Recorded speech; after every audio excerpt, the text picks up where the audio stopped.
पूर्व मुख्यमंत्री शिवराज किरार और उनकी सरकार में रहे पूर्व गृह मंत्री भूपेंद्र दांगी के कार्यकाल में अंग्रेजों की तरह गुलामी और इंदिरा गांधी की तरह इमरजेंसी चलती रही। मध्य प्रदेश के पूर्व गृह मंत्री और वर्तमान खुरई विधायक और सागर जिले के सबसे बड़े बिजली चोर भूपेंद्र दांगी और विजेंद्र दांगी सहित उनकी टीम ने पूरी ताकत लगाकर 2016 में सचिन अतुलकर और थाना प्रभारी मंजू पटेल से गैरकानूनी तरीके से सैनिक गर्जना समाचार पत्र के प्रधान संपादक महेश कोरी पर झूठा मामला दर्ज कराने के बाद जब धोखे से गिरफ्तार कर न्यायालय में पेश किया तब ईश्वर की कृपा से जमानत मिल गई थी। जमानत के बाद जब प्रधान संपादक अपने कार्यालय पहुंचे तब कार्यालय से घर जाते समय पुलिस विभाग की नाकामी के बाद खबरें प्रकाशित होने के डर से प्रधान संपादक को उठाने के लिए पुलिस अधीक्षक की तरफ से 4-5 गुंडे भेजे गए थे, जिनसे एक ब्राह्मण दंपति ने प्रधान संपादक को बचाया था।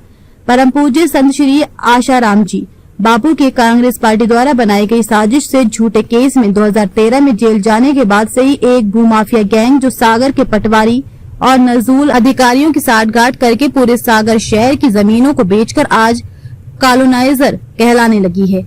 उसमें सागर के बिजली चोर भूपेंद्र सिंह दांगी की गैंग के विजेंद्र दांगी के अलावा रजनीश जैन, अभिषेक यादव, प्रवीण पांडे सहित लगभग 300 लोग शामिल हैं, जो शहर की जमीनों को हड़पने के बाद बंडा तहसील के गोराखोर्द गांव की लगभग 200 एकड़ जमीन को हड़पने के लिए दैनिक भास्कर में झूठी खबरें अभिषेक यादव से छपवाकर कलेक्टर और एसपी पर दबाव बनाते थे।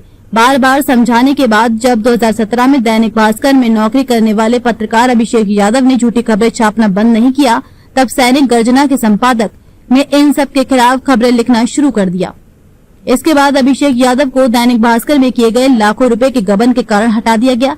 अब वे उन कांग्रेसी नेता सुनील जैन के आचरण अखबार में काम कर रहे हैं, जिनके खिलाफ देवरी में हर्ष यादव के समर्थकों ने गद्दार वाले नारे लगाए थे। निष्पक्ष और निर्भयता की खबरों से परेशान होकर दिनेश गोलू शर्मा ने सागर के बड़ाज ग्रुप में प्रधान संपादक के व्हाट्सएप नंबर को जोड़ लिया। इसके बाद अतुल मिश्रा पिता स्वर्गीय मनोहर लाल मिश्रा ने प्रधान संपादक की खबरें सिलेक्ट करके अश्लील शब्द और गाली गलौज व्हाट्सएप ग्रुप में लिखे।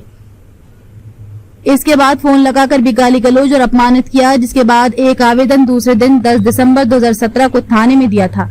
अगले दिन अतुल के चाचा राजेश मिश्रा पिता स्वर्गीय पीएल मिश्रा ने फोन लगाकर डराया धमकाया और राजीनामा के लिए दबाव बनाया।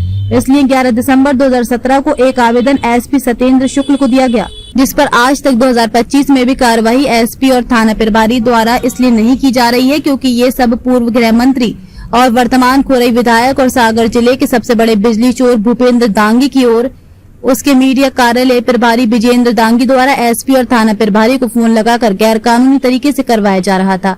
एसपी सत्येंद्र शुक्ल को प्रधान संपादक महेश कोरी द्वारा आवेदन देने की 1 महीने बाद कांग्रेसी नेता सुनील जैन के आचरण अखबार के सुदेश तिवारी ने लगभग 1 दर्जन पत्रकारों को धोखे से दूसरे आवेदन देने के बहाने से ले जाकर एसपी सत्येंद्र शुक्ल को पत्रकारों की भीड़ दिखाकर जनवरी 2018 में एक झूठा ज्ञापन देकर ये बताया गया कि प्रधान संपादक महेश कोरी पत्रकार ही नहीं है।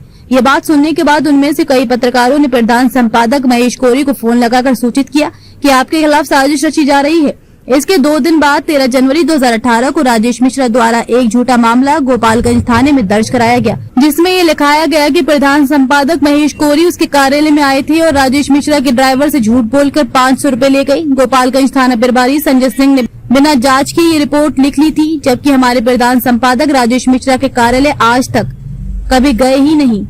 इसके 10 दिन बाद ही पूर्व गृह मंत्री और वर्तमान खुरई विधायक भूपेंद्र दांगी ने सैनिक गर्जना समाचार पत्र के प्रधान संपादक पर झूठा केस दर्ज करने पर इनाम स्वरूप गोपालगंज थाना प्रभारी को उनका मनचाहा स्थानांतरण उनके गृह जिले ग्वालियर में कर दिया था। जिस दिन केस दर्ज किया था उसी दिन मामले में थाना प्रभारी संजय सिंह को फोन लगाकर प्रधान संपादक महेश कोरी ने पूछा कि आपने बिना किसी सबूत और जांच के केस दर्ज क्यों किया। तब थाना प्रभारी ने कहा था कि केस दर्ज होने से कोई अपराधी नहीं बन जाता, आता है तो उसकी एफआईआर दर्ज करनी पड़ती है, ऐसा नियम है। तब प्रधान संपादक ने कहा था कि मैं भूपेंद्र सिंह दांगी के खिलाफ एफआईआर दर्ज कराना चाहता हूँ, कर लोगे क्या। इसके बाद थाना प्रभारी ने फोन बंद कर लिया था। बाद में जब ये केस न्यायालय पहुंचा तो दुनिया का पहला ऐसा केस था जिसमें केस दर्ज कराने वाले फरियादी राजेश मिश्रा ही फरार चल रहे थे। उनको न्यायालय पुलिस द्वारा सैकड़ों बार फोन लगाए गए, लेकिन वे आने का बहाना बनाते रहे। न्यायालय ने कई बार केस दर्ज कराने वाले फरियादी राजेश मिश्रा के खिलाफ गिरफ्तारी वारंट भी जारी किए, लेकिन राजेश मिश्रा उपस्थित नहीं हुआ। न्यायालय में उपस्थित होकर राजेश मिश्रा के ड्राइवर ने ये कहा कि मैं प्रधान संपादक महेश कोरी को नहीं जानता और जो ये केस है ऐसी कोई घटना मेरे सामने हुई ही नहीं है। न्यायालय ने प्रधान संपादक महेश कोरी को इस झूठे मामले में 2024 में बरी कर दिया। इस तरह के झूठे मामले केवल सागर में ही पूर्व मुख्यमंत्री शिवराज किरार और उनके गृह मंत्री और बिजली चोर भूपेंद्र दांगी के कार्यकाल में दर्ज हुए थे, ऐसी बात नहीं है। पूरे मध्य प्रदेश में अंग्रेजों की तरह गुलामी और इंदिरा गांधी की तरह इमरजेंसी भी इनके कार्यकाल में चलती रही है। खबर को शेयर फॉरवर्ड कर पूरे विश्व में पहुंचाकर विश्व गुरु भारत में सहयोगी बनकर बिना वर्दी के सैनिकों की तरह आप भी अपना कर्तव्य निभाइए। देश और दुनिया की ताज़ा और विशेष खबरों के लिए देखते रहिए सैनिक गर्जना न्यूज चैनल। नमस्कार।